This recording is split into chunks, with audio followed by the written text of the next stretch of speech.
Thank you for coming out tonight, Saturday night. Excited? Lovely to be here. I've been touring for a while now. Shows have gone pretty well. There's only one place I won't go back to. That's Guildford. Not going back to Guildford. That's a terrible blues song, isn't it? I'm not going back to Guildford. I don't know what it is in Guildford. I don't think they just don't like laughing. They don't. If you smile at someone in Guildford, they look at you like you've got mental health issues. You go, hello, they go, ooh, what's the matter with you? Basically, they stared at me like they were looking out the windows of a bus replacement service. You've never seen anyone smiling out of a bus replacement service, do you? Go, this is brilliant, much better than the train. Because you visit so many different villages. They look like my dad looked when he found out what his pension was worth. I mean, to be fair to them, it was the week that Margaret Thatcher died, and they're quite fond of her in those parts. And a couple of the things that I said, a couple of the comments that I made, might not have gone down in the spirit that they were intended. All I said was, well, hey! That was it. That was all I said. That was it. I just went like that. Well, hey! I didn't have a party. Well, you wouldn't call it a party. It was drinks, nibbles, few friends, you know. Police were called once. That's not a party, is it? And I happened to mention a fitting tribute to her was when they cremated her, it'd be great if they ran out of coal. That was all.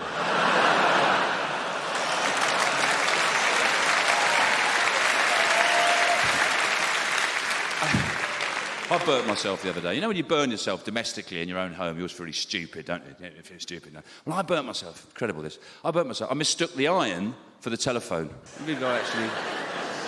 I actually did that. And the really stupid thing is, I was dialing at the time.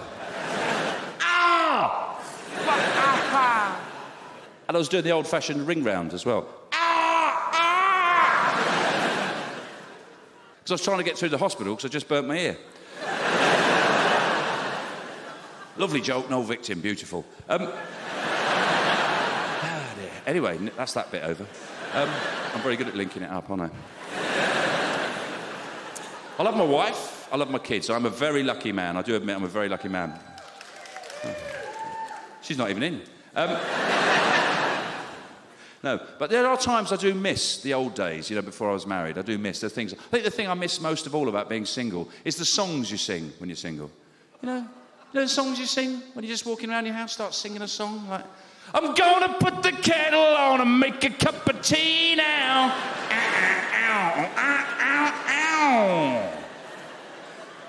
I might have a biscuit or a crisp sandwich. You can't do that when you live with other people, can you? Because they don't want to see that. They want to think you got your shit together. I say I love my wife, sometimes I'm not sure. Well, the symptoms of being in love, shortness of breath, lightheadedness, inability to concentrate, are exactly the same symptoms as carbon monoxide poisoning. So I said, I think I love you, but should we just get the boiler serviced? Just to...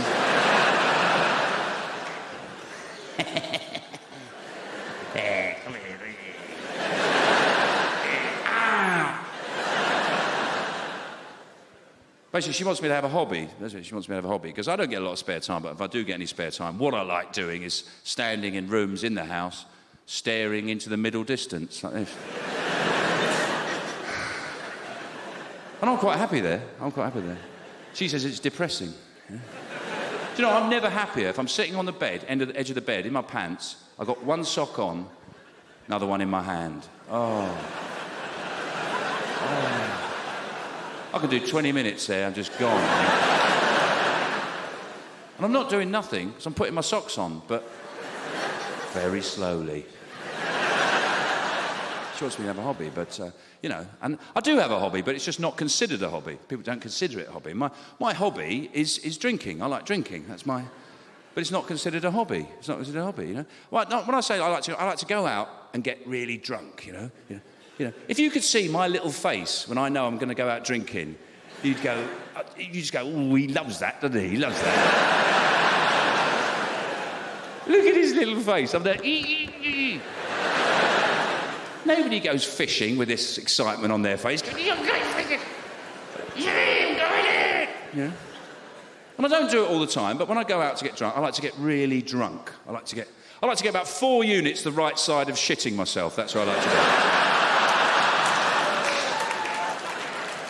do. My preferred place to be. You know, like, just drawing on my face. This brilliant idea, this. Combing my hair with a shoe.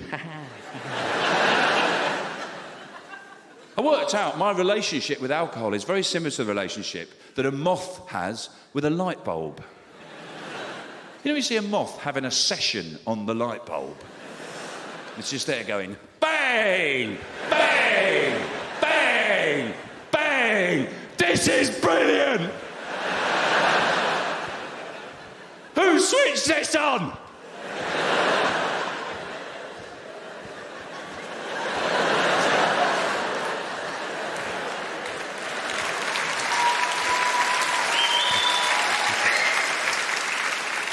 Thanks for that. If you could interview a moth after a night on the light bulb, it'd be very similar to me with a hangover. You say to the moth, what happened there then? The moth goes, oh no, I've done it again, haven't I? How do you feel now? I feel bloody awful. But I'm covered in burns. Everyone saw me. Oh, God. Because I was the worst, wasn't I? I was the worst. 8 hours I was up there. I bloody love you.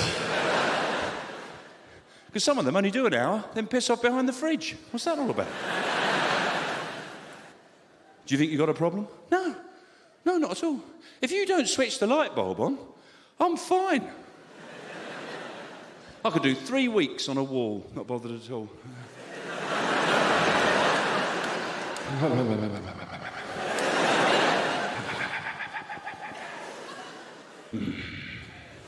Will you switch that light bulb on? Yes! Daddy's home! And by the way, I'm not advocating alcoholism here. No, I'm not. I'm sticking up for a group in society which gets very bad treatment, very bad press, which is binge drinkers. Nobody ever says anything good about binge drinkers. It's always really negative. Oh, the binge drinkers, look at them. Oh, God, it's a load of binge drinkers. Look what they've done to the town centre. That's what they were saying.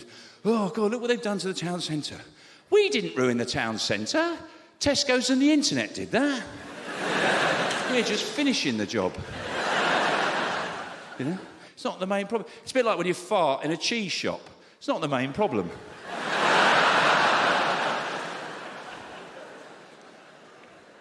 Or kick a dead bird. What are you doing? It's dead. Chill out.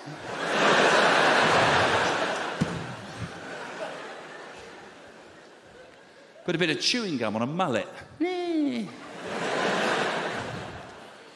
No, we do, and you get really badly treated, you know, and suffer discrimination. I've suffered discrimination as a binge drinker. I know that I've been for job interviews, and the only reason I didn't get that job is because I was fucking hammered.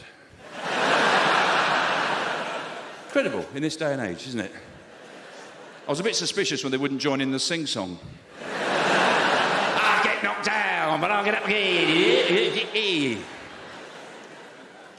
Where do you see yourself in 5 years' time, Mr. Locke? Pub, ha ha. They couldn't see beyond that. And the press join in. The press are very much involved in this, aren't they? I remember there was a picture of a girl once in Newcastle, in the city centre. She kept all her clothes on, but for a laugh, she'd pulled her knickers down to her ankles, and she was standing in the centre of Newcastle going, way! And the headline above her was something like, oh, gold. And I remember looking at the picture thinking, what is wrong with that? She's obviously having a brilliant time. You've got to be in a fantastic mood to be in the heart of the city where you live, where you go shopping, you go to work, you meet friends, to be in the very central, most public place in your city, to go, ha ha ha! Hey! That's a great moment in your life. I'd put that on my CV. There we go, happiest I've ever been. That's also the answer to hobbies and interests. I've never met anybody who's depressed who's behaved like that. You know, I've never chatted to anyone who's depressed. How are you feeling? I feel terrible, dreadful. Every decision I make is a disaster. I can't see a way of muddling through this miserable period in my life. You know, I'm just fed up. Everything just seems dark and hopeless and pointless. The other day, I went down to the canal. I was staring at the dark, black water, trying to find a good reason to continue this miserable existence.